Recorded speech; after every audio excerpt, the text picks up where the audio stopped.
warahmatullahi wabarakatuh. Saya Riza Divozia. Di sini akan memberikan 4 cara atau 4 trik mengenai meningkatkan kemampuan berbahasa Inggris. Entah itu kamu pelajar, mahasiswa, karyawan, atau entrepreneur, bahasa Inggris di zaman globalisasi seperti sekarang ini sangatlah penting. Maka dari itu di sini aku akan memberikan 4 cara atau 4 tips untuk meningkatkan kemampuan bahasa Inggris kita. Oke, yang pertama itu ada banyak-banyak membaca atau berbicara bahasa Inggris. Dengan membaca atau berbicara bahasa Inggris, maka kita akan secara tidak langsung terlatih untuk pronunciation yang baik dan benarnya. Lalu yang kedua, ada memperbanyak vocab atau kosakata, baik itu yang sudah kita tahu, yang mudah, sedang atau sulit, atau yang jarang kita dengar, maka kita harus memahami dari vocab-vocab tersebut yang nantinya itu akan kita gunakan pada kemampuan bahasa Inggris kita ke depannya. Lalu yang ketiga ada memahami tenses. Ada 16 tenses yang harus kita pahami.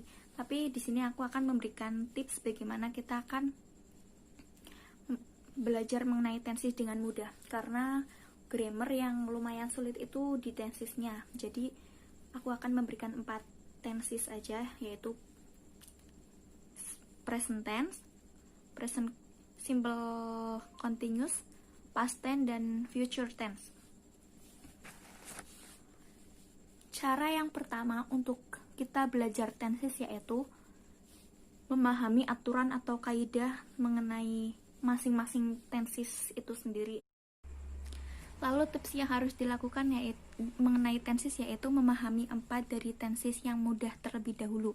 Yaitu aku akan menjelaskan sedikit mengenai simple present tense, present continuous, past tense, dan simple future. Yang pertama yang harus kamu lakukan yaitu memahami bagaimana kaidah atau aturan atau rumus yang ada pada masing-masing tenses itu. Yang pertama yaitu simple present. Bentuk positifnya yaitu rumusnya subject plus verb 1 plus object. Yang bentuk negatifnya subject plus do atau does plus not plus verb 1 dan object. Lalu bentuk interrogatifnya ada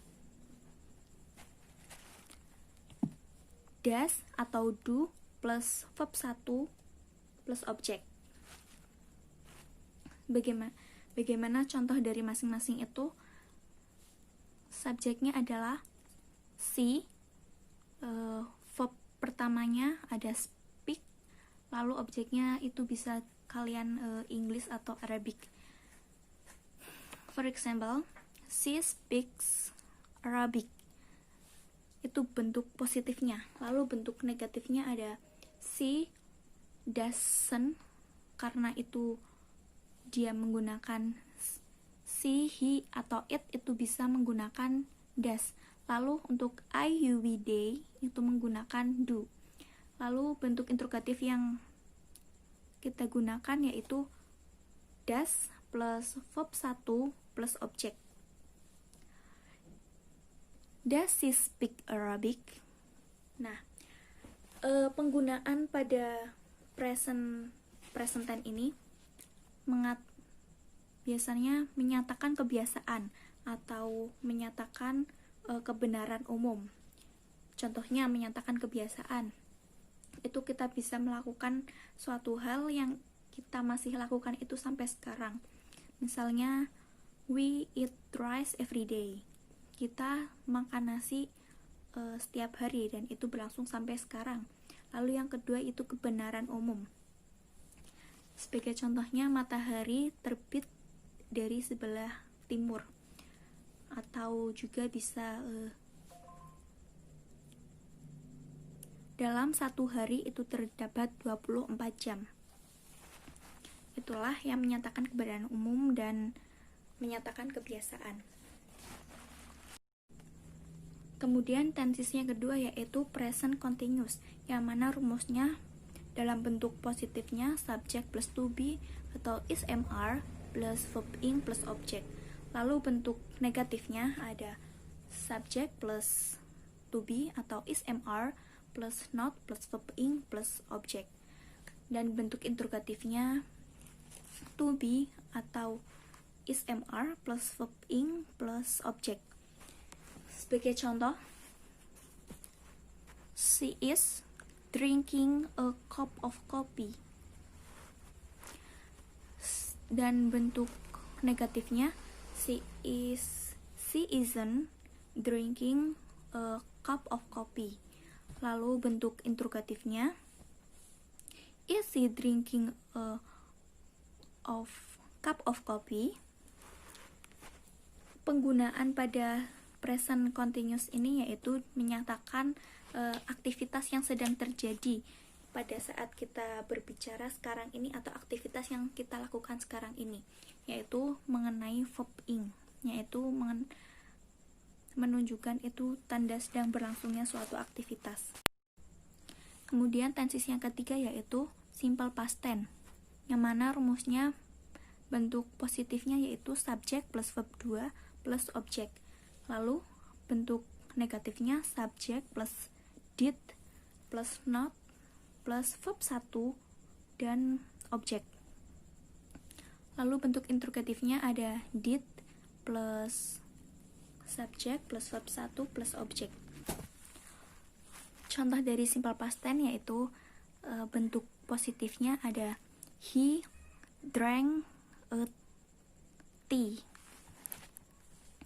Lalu bentuk negatifnya he didn't drink a coffee, a tea. Lalu bentuk interrogatifnya ada did he drink a tea. Dan penggunaan simple past tense ini menyatakan aktivitas yang terjadi di masa lampau atau yang sudah terjadi sebelumnya. Lalu tenses yang keempat yaitu simple future tense, yang mana rumusnya dalam bentuk positifnya ada subject plus will plus verb 1 dan plus object. Bentuk negatifnya ada subject plus will plus not plus verb 1 plus object. Dan bentuk interrogatifnya ada will plus verb plus subject plus verb 1 dan plus object. Contoh dari tenses future ini yaitu he will study Arabic. Lalu bentuk negatifnya ada he won't study Arabic. Lalu bentuk interrogatifnya yaitu will he study Arabic. Dan penggunaan pada tenses simple future ini menyatakan aktivitas yang akan dilakukan pada waktu yang akan datang atau masa yang akan datang. Lalu tips yang keempat yaitu berlatih menulis dalam bahasa Inggris. Setelah tadi yang pertama banyak membaca dan berbicara bahasa Inggris untuk melatih pronunciation, lalu yang kedua ada memperbanyak vocabulary atau kosakata, yang ketiga menguasai tenses, yang keempat yaitu berlatih dalam bahasa Inggris sesering mungkin, entah itu belajar melalui membuat status di sosial media atau membuat artikel atau sejenisnya. Oke, inilah tips atau cara bagaimana kita untuk meningkatkan kemampuan berbahasa Inggris kita di zaman globalisasi ini, yang bahasa Inggris itu sangatlah penting.